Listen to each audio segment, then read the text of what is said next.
Hey everybody, it's Wraith, and I know I said I was going to do a Dishonored video for those of you who follow me on social media or Facebook specifically, and I think this video will go a long way to explaining why that never happened. It still might happen, just obviously hasn't happened yet, and I said it was going to be a couple days, and it's now been like 3 weeks.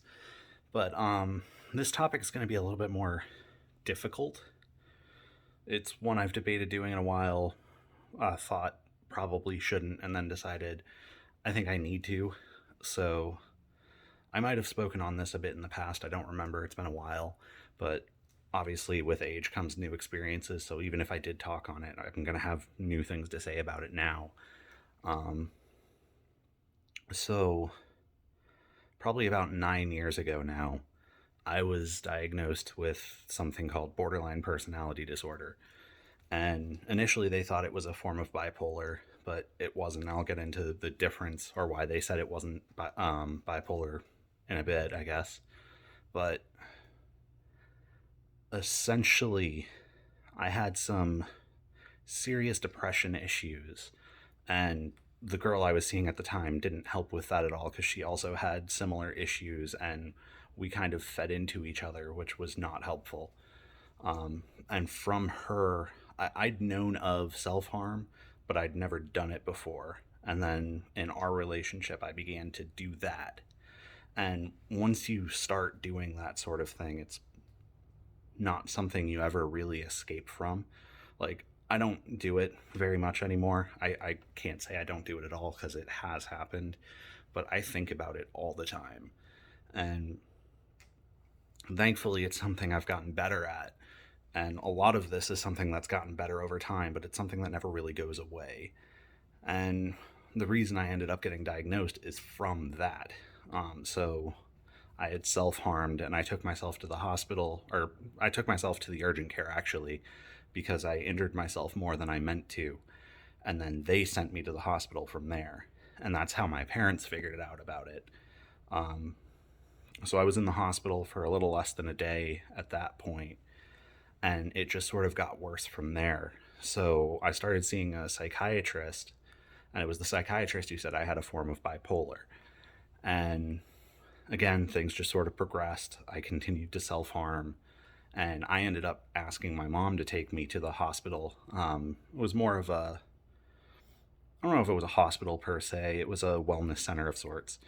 And they locked, again, I went there willingly, it was my choice, but I was locked in there for 7 days.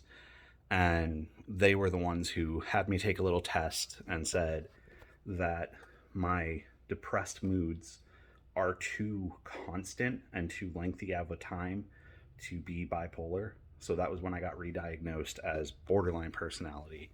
And I've heard a number of different things since then about, oh, well, you need medication for it, or, oh, medication doesn't help with borderline, or whatever. I have no idea. I just knew something needed to change. Um, and pretty much they said that borderline personality disorder was a combination of like depression and paranoia involving relationships. And one thing that they said that stuck out that told them that I had borderline instead of bipolar was the fact that I was so convinced that friendships were going to end that I would just end them before they could end on me. So, again, sort of going to that paranoia concept of things. And now that I'm an adult, there have been factors. I mean, I was an adult back then too, but now that I'm older, I guess, there were factors that were making things worse, and I've worked on nixing those and getting better in that regard. But something I've never really gotten over is the way I've described it is I'm an antisocial who longs to be social. So I have a hard time interacting with people, and then when I do interact with them, I think I'm annoying them, or I've overstayed my welcome, or some things like that, or that they'd rather be talking to somebody else. So even when I do hang out with people, it's still hard. And it's even more difficult because it's hard for me to seek help, in the sense that, like, I don't like talking to people about it. Like, in this case, I'm just talking to a screen, essentially. Like, I plan on uploading it and letting people see it because honestly, I don't know any other way to talk about it.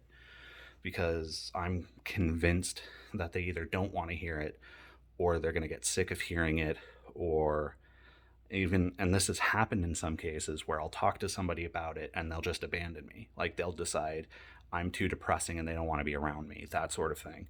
So a lot of times I just internalize things, and they just build and build and build until I can't take it anymore, essentially. Um,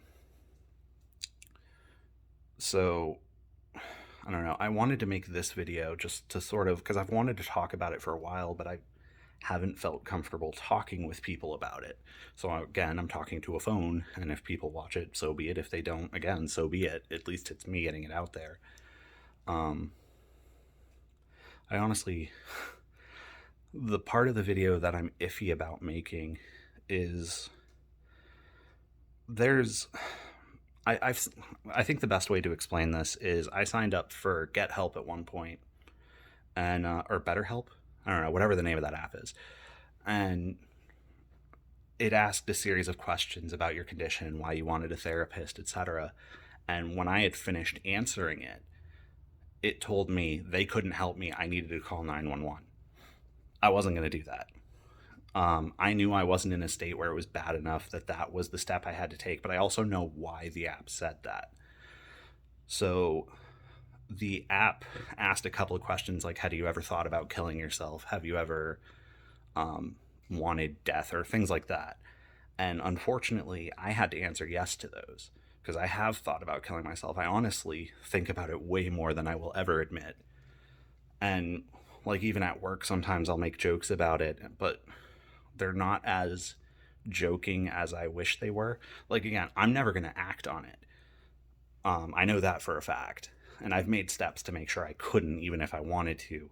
But at the same time, like I think about it all the time, and it's just difficult because there's a large part of me that feels like I would rather not have to face life the way it is. And it's not fair. I know it's not fair, because I have a life that a lot of people, I feel like, would envy. I'm not saying that like, oh, I'm amazing. Again, that's not how I see. I just know that I am a lot more blessed than I give my life credit for. But a lot of the issue I have is feeling like I'm not doing enough, I'm not good enough, and no amount of blessings in life seems to help me not feel that way. And even sometimes it makes it worse, because in a lot of cases I feel like I don't deserve these blessings I have, and it upsets me that someone else didn't get the blessings instead of me. And I've come across a term called cherophobia, the fear of being happy, that kind of explains that a little bit, in the sense of not just when I'm blessed, I feel like I get upset because I feel like someone deserves it more than me. But at the same token, whenever I get happy, there tends to be, like, I have mood swings where I'll just get depressed. And if I stay baseline, sure, I'll get depressed, but it doesn't feel as bad as when I'm happy and then I have a mood swing into depressed. And it's a bigger jump, and it hits harder because of that.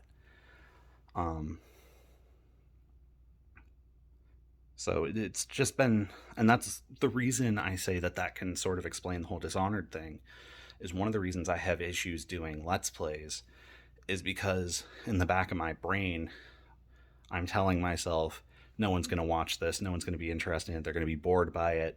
And I've had people tell me, oh, you need to make shorter videos, and I don't want to do that. And it's hard enough for me to do anyways, that if I'm going to do it, I'm going to do it the way I want, whether people watch it or not. But at the same time, part of me is always thinking, you shouldn't waste people's time with this. They're going to click on your video and they could have watched something more interesting, things like that. And I think to an extent that's why I've always preferred the Wraith's Rambles like this one, because they're shorter videos. They're something where I've got constant content going because I'm just talking about whatever's on my head and things like that. But another difficult thing about everything is that some of my worst times with my borderline personality is when I'm being social. Because again, I feel so paranoid about being social. So part of it is just the sense that, oh, they're annoyed by you, oh, you're wasting their time, things like that. But at the same time, when I leave, I had an incident the other day where I was leaving my parents' place and I literally broke down crying because in the back of my head, part of my brain was saying, oh, you overstayed your welcome for the same reasons I've discussed. And part of it was, you should have stayed longer. You just abandoned your family, etc. Things like that. So it kind of doesn't matter what I do. There's not really a way to get out of it without being torn apart. So I don't know. It's just been really difficult. And I've been trying since I moved, because I moved a couple different times. And ever since I moved out of, I had a roommate a while back, and I moved out of that apartment actually into a new apartment. And ever since then, I haven't had a psychiatrist except for, again, the BetterHelp, I think it is. But that cost me so much I couldn't afford it. And I've got insurance that can cover it, but I've reached out to therapists, psychiatrists, etc., and I can't get them to answer me. So I've started seeing a primary care physician, and I think they can actually refer me. So I think that's what I'm going to end up having to do. I just had never thought of a primary care physician, a regular doctor, being the sort to lead you to a psychiatrist or a therapist or whatever. So I don't know. Again, it's been better. I've learned to handle mood swings when they happen. Like, honestly, a lot of times, if I'm really upset and wanting to do things I know I shouldn't, I'll just go to sleep. Because the easiest fix for it is just to go to sleep. You can't be tempted if you're unconscious, as it were. I've been trying to throw myself at things I enjoy. I'm trying to get back into gaming, which is difficult because one of the reasons I started doing videos is back when I was a younger teenager, kid, etc. I used to play with friends, I would play with family, etc., and that just doesn't happen anymore. And again, that's partially because of my condition. It's hard for me to ask people to play. And then if I do play with them, I feel like I'm getting on their nerves, things like that. And then I have tempers that flare when I'm gaming. Sometimes that causes problems. And it's just, I feel,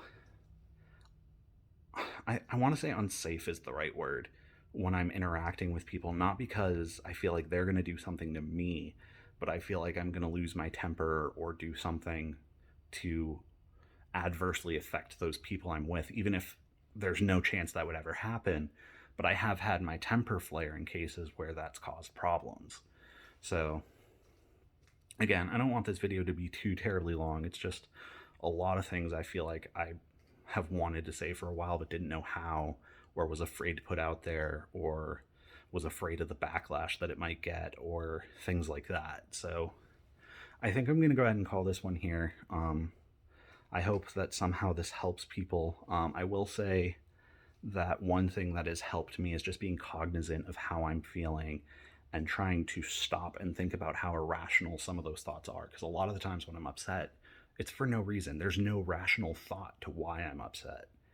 And just being cognizant of the fact that there's no reason I'm upset, or the reason that I'm upset isn't realistic or isn't real life, is just me being in my head, helps sometimes. So those, and I do have some people that I can talk to about it. Again, I'm always iffy about talking about it because I feel like I'm just going to annoy them, that they don't care, and that they wish I wouldn't talk about it, things like that. So I think ultimately, if there's the one main takeaway from this, it's just try and be aware of what you're thinking and why, and sort of being cognizant of all the things you have in life that you can be happy about, things that make you happy, things like that. Again, in my case, it's difficult trying to counterbalance that, because my brain will counterbalance it with the whole, well, you don't deserve those blessings compared to so and so. But at the same time, you still have them. They were given to you by God. And there's a reason they were given to you.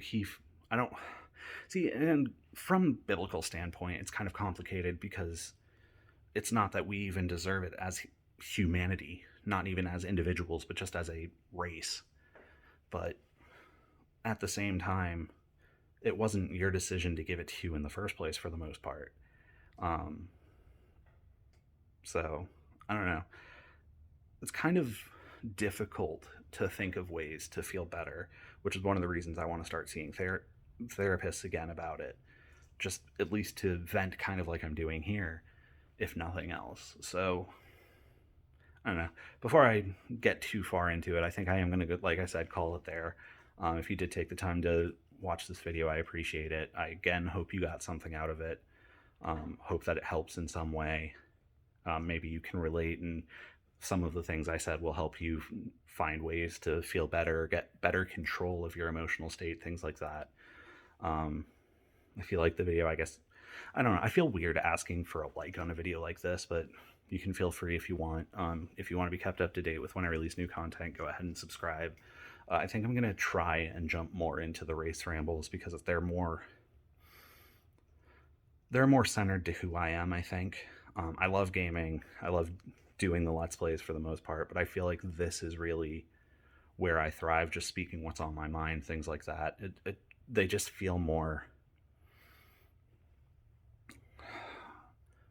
I don't even know the word, feel more compatible to me, feel more what I'm comfortable doing on a regular basis, things like that. So I think that's what I'm going to try and do, is more of these sorts of videos. I'm not going to say I'm going to release them in any sort of frequency, but I'm going to try and do better about getting videos out. Again, I appreciate you taking the time to view this, and I hope you have a great one.